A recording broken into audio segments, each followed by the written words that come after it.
Welcome to the talk show, Lighting the Educational Flame, with your host, Mark Hoberman. The goal of this show is to provide a learning experience to people of all ages, with guests from various fields and academics, a wide range of industries, and insight into the many forms of art, athletics, and entertainment.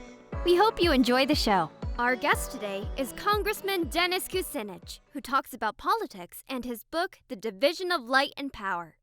Hello and welcome to the talk show, Lighting the Educational Flame, brought to you by Great Success Education. I'm your host, Mark Hoberman. Today, our guest is the author of Division of Light and Power and former mayor and presidential candidate, Dennis Kucinich. Dennis, welcome to Lighting the Educational Flame. Mark, it's great to join you. I look forward to our discussion. Thank you. My pleasure. You know, it's one thing, Congressman, to be interested in current events as a child or as a young adult, but how do you possibly develop your passion for representing people in government? Obviously it started like a lot of us do in our childhood, where I just like helping people. And, started with being the oldest of 7 and helping at home and finding ways to pick up a couple of extra bucks here and there, doing chores and bringing some money to the family. And then in grade school, being a school crossing guard, Catholic school, serving mass. I mean, there's little ways that children become involved in a socialization process, but also you begin to test the growing instincts in your heart about service. And so my life from the earliest time on was always about helping people and serving in some capacity. Well, you mentioned your childhood, and you mentioned being brought up in a family of 7, but it's my understanding you were brought up in poverty, and definitely know of the struggles of not having money and things of that nature. What was that like for you? Well, I guess you could say we were part of the working poor, because my father worked, but as the family grew from 1 child to 7, my parents were never able to buy a home. Okay. And let me tell you, if you don't own a home in America and you have to find rent and you have 1, 2, 3, 4, 5, 6, each child makes it more difficult to find a place to rent. Right. So by the time I was 17, we lived in about 21 different places, including a couple cars. And so that experience really brought about an informed compassion for what people go through just to try to survive every day, to the blessing of having a roof over your head, of being able to be mobile, to have a car, even if it's breaking down, a lot, and to have food on the table and clothes on your back. I mean, when you're at the point in life where you don't take any of that for granted, your whole life is organized in a different way. And there's a lot of people who live like that in America today. So, I have counted my blessings, but I will tell you, Mark, as you might assume, that those formative experiences were ingrained, just, burned into my memory by the time I got into public life. For me, I was representing my family. I remember where I came from. And my politics were absolutely informed by those early experiences of striving. Absolutely, and I think that absolutely made you the representative you are, became, and continue to be. It's great to remember where you came from. Talk about remembering. I remember a time when I would turn on Channel 2, watch the news as a 10 or 15-year-old, then Channel 4, then Channel 5, and every story was covered the same exact way. Those days are gone. That it's but a memory. So what happened? What do you mean? With what made it now so that the news stories on different channels, it looks like you're watching different stories from a different lens. Yeah, it's funny. It raises the deeper question is what's real, right? Yeah. Our reality is socially constructed, and it's heavily mediated, and it's culturally affirmed. So you put just those 3 elements in it, and you add on top of that a commercial element, then you add an ideological element, and we're all getting different information from different sources. You don't know what to believe, and after a while, you just have to trust yourself. You have to trust your own background and your own judgment. And I've always felt funny, just acceding to somebody else's assessment of events that I saw in another way. And Well- and that's why I say you want to be informed. You want to look for differences of opinion and try to balance them out. But inevitably, you have to trust yourself. Well, it's interesting because you talk about what's real, and it's not always so easy to talk about what's real. Nobody's lived that more than you, because the many things, pardon the pun, that you bring to light in your book, The Division of Light and Power, they're disturbing to say the least. What made you decide to document and tell this story? Well, first of all, I started writing the book in 1979. And I was so close to the events, I actually could not put it down, even though I had a shot at a movie by 1981. Marty Bregman, who did Serpico, and I and Al Pacino met in New York City for over 4 hours. I had to be able to tell the story. I told it to them as a narrative, but I had to write down some basic facts. This was such a horrible experience that it took me years to kind of sort it out. And then life intervenes. What you read in the book is the 7th draft, written over a period that started 1979 in November. And I carried the documentation around me in over 100 boxes, which, my wife would always ask about, when are we going to get rid of these boxes? But I couldn't get rid of them because they were my documentation. And the reason why, Mark, is because I knew there would be people saying, this never happened, Dennis. This is Dennis in Fantasyland. But because I've documented, the whole book's documented, but it reads like a novel. Because I documented it, no one would say, oh, that never happened. Oh, yes, it did. Everything in the book of any significance, it has been documented with discovery from court cases, with records from the U.S. Department of Justice, with records from the Atomic Safety and Licensing Commission, records from an antitrust case. I mean, it's fully documented. And in addition to that, TV transcripts, newspaper articles and transcripts. Yeah, I've covered it because I knew, Mark, that people would say, oh, this never happened. In effect, the whole city was gaslighted. Crazy. And we're so lucky, the reader is so lucky that you did save the documentation, because you talk about transcripts and using media, but that could work the other way. I know that media is now influenced by many outside entities, but how did that prohibit the truth from coming out with regards to the, for lack of a better term, the nefarious things that took place in Cleveland at that time? Yeah, well, the first thing, you have to keep your wits about you. When you stand in the middle, I'm sure some of your viewers who had this experience, where you stand in the middle of a storm and people are saying, they're telling you, this is what's going on, and the truth of what's happening. And everyone's trying to convince you, no, it's this. And if you're not firm in your beliefs, and it's not just intellectual beliefs, spiritual beliefs, if you're not firm in that, you can be pushed around, and that's what happens to people because they're not sure. But if you're sure, you stand your ground. And so that's what I did at some cost, no question about it. But the media in Cleveland at that point was in the tank for the private utility because they were getting advertising dollars, a lot of advertising dollars.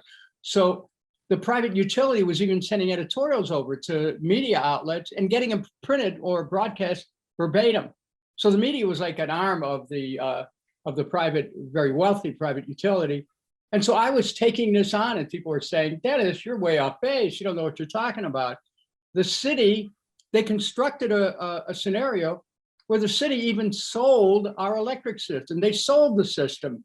That's when I intervened to say, wait a minute, this is totally wrong. I'm going to start a campaign to repeal the sale. That was the moment, Mark, when a high-powered rifle shot missed my head by a fraction of an inch. I mean, I'm lucky to be here.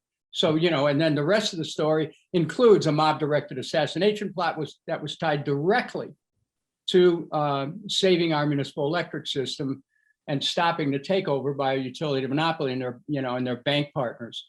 So, yeah, I mean, it's a spiritual journey too, because you really, in a way, from Man of La Mancha, the song of To Dream the Impossible Dream, there's a line that says, to be willing to march into hell for a heavenly cause. It was like that. Well, that's what I was going to ask you, because I don't want it to be lost on the viewers that this takes death threat and risk to a whole nother level. This wasn't a threat. This was an attempt to assassinate you. Yeah, there were attempts. Right. Right. And it begs the question, what makes someone have the fortitude to not take that hint, to say, okay, I got too close, because you took it into the end zone. You didn't take it to the 10-yard line. So what in you, maybe spiritual belief, maybe upbringing, but that's a huge thing. You know, it's nice to be humble about it, but that's a tremendous decision you had to make. What shaped that? What gave you that fortitude? I suppose a lot of things, you know, one is being rather short in physical size early on, where I had to learn how to take a stand physically. Right. That led to probably overcompensation, being a 4'9" varsity quarterback at age 13, like crazy. But, you know, I always look for ways of expanding my position physically, you know, getting into a Golden Gloves program when there was nobody around my size to fight, and where a good stiff jab would knock me down. But I'd get up, and then, you know, the spiritual part, a belief that there's a spiritual calculus to every moment, that doesn't matter if you gain the whole world and lose your soul. And then English romantic poetry, which is part of my soul. In Shelley's Prometheus Unbound, he has this line about connecting freedom to defying power which seems omnipotent. and so, you know, that's part of it. It's part of who I am. Absolutely. And you brought so many things to light and into the forefront, but the media didn't want to report this initially. So when did the media finally decide to report this corruption? Well, keep in mind that there were several reporters who I write about in the book who lost their jobs. One was a very popular drive time host, big numbers in town. He suddenly reported on the aggressive price increases of this private utility, the Cleveland Electric Illuminating Company. He lost his job. A reporter for a TV station who started to look at the Nuclear Regulatory Commission investigation into the internal workings of the Cleveland Electric Illuminating Company. They had to open themselves up to inspection because they were applying for a license to operate a nuclear power plant. So suddenly, secret documents, whoa, they become open. Reporter got on this story, and he was shut down. He had the story. I found out, I went out to the library and got the same documentation he couldn't report on. And I used that to build my case. But he ended up losing his job. A reporter who was tracking the head of one of the biggest banks in Cleveland, and he discovered the banker said, you know, we're going to get rid of Kucinich. He's just a pain. And, you know, we'll put, you know, if we have to put the city into default, we'll do it. He had like over a dozen sources. But because the bank was connected to some financing plans that the TV station had, they recanted his story. They retracted it. He ended up resigning. You know where he ended up? Being the CNN correspondent for the White House, Bob Franken. And then the story that was pivotal, the utilities reporter at the Plain Dealer was told by his editor he couldn't cover CEI, the private utility. And so the word got out to the rest of the reporters. There was nearly a strike. They reinstated the reporter. Then finally he couldn't cover utilities. And the story surfaced. The paper was forced to cover stuff that they ignored for years. And that's one of the turning points. So journalists played a big part in this, both from the editorial standpoint, where they were in the tank for the utilities, and from the street, where there's some courageous journalists who risked their career to try to get the truth out.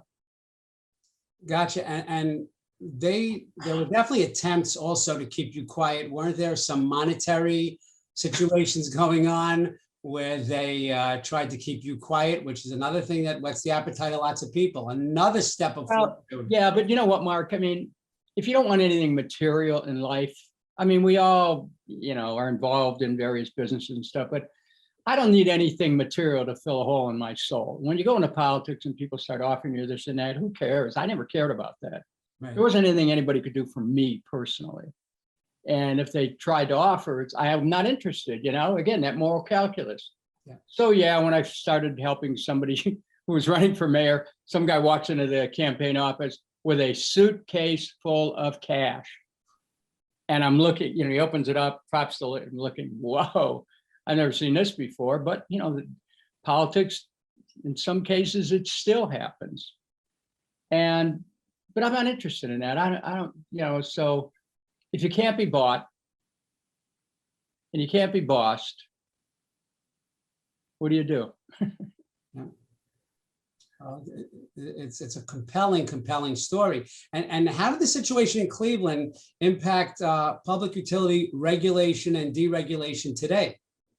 Well, I wish I could say, oh, it changed everything. It didn't, because it was a year ago in Ohio, the successor company to the Cleveland Electric Illuminating Company, named first, the name is First Energy, under an FBI investigation for $60 million in funds that went into a campaign to elect members of the Ohio legislature who would fund $1 billion bailout of the nuclear power plants that this First Energy owns. I'd like to say, oh, it's all different. No, it's not. And the subtext of the book to your viewers everywhere is beware of privatization. Because this was really an attempt to try to force the city to privatize its electric system, give it to a private company. It always results in higher rates. It always results in higher taxes. And, one of the quotes that I put in the bookmark is from Mayor Tom Johnson, who was a turn of the 20th century mayor, of whom Lincoln Steffens said was the best mayor of the best governed city in America, Cleveland, Ohio at that time. And here's what Tom Johnson said. He said, I believe in municipal ownership of public service facilities, of parks, of waterworks, of schools and sewers and electric systems, because if you do not own them, they will in time own you. They'll rule your politics, corrupt your institutions, and finally destroy your liberties. So the division of light and power ultimately is a story about fighting for freedom, the freedom that people have to have public services they can call their own without somebody grabbing them and then charging people more to travel a road, to park, to get electricity, to have water, to have sewer, and on and on and on. This stuff never ends. And privatization, since the time where the story is set, hundreds of billions of dollars of privatization worldwide. And people are only learning now in some countries that they're getting fleeced by these investor-owned utilities. Oh, well, with all that you've done, all that you believe in, your moral compass you spoke of, what is next for Congressman Dennis Kucinich? Well, I'm so excited to be getting the word of the book out. And when I finally finished that book, I was like, I couldn't believe it. And what the moment of truth was when the book arrived in the mail, and I knew what it was. I opened it up, I showed it to my wife, and I ran right upstairs and put it in my library, my little library up there, and said, finally I'm done, okay. Well, right behind that, and I did not plan this concurrently, but it happened. I am now a candidate for mayor of Cleveland 44 years later. Wow. And the primaries, the mail-in voting starts in less than a month. The primaries less than 2 months away, so stay tuned. Well, best of luck with that. That must be so exciting for you to do. When you say 44 years later, and you probably blinked and it was 44 years later. You better believe it. You're right, Mark. That's unbelievable. So Congressman Kucinich, I can't thank you enough for joining us today and sharing the things that most people often don't want to talk about or hear, and for bringing the truth to light. It's just an incredible story. And I want to thank you so much for spending time with us today and for your honesty. Mark, thank you. And I want to thank you for the exceptional presence of mind that you had about, like following in the behind the scenes story of this book. I'm very grateful to be interviewed by you. So thank you. My pleasure. My pleasure. And to the viewers, you're lucky to see this episode today. And this is Mark Hoberman thanking you for watching Lighting the Educational Flame. Have a great day. Congressman, can't thank you enough. Thank you. Thank you for watching Lighting the Educational Flame. To contact Mark Hoberman, email him at info@gradesuccess.com or visit him on social media through Facebook, Twitter, Instagram, and LinkedIn. Thank you for watching Lighting the Educational Flame.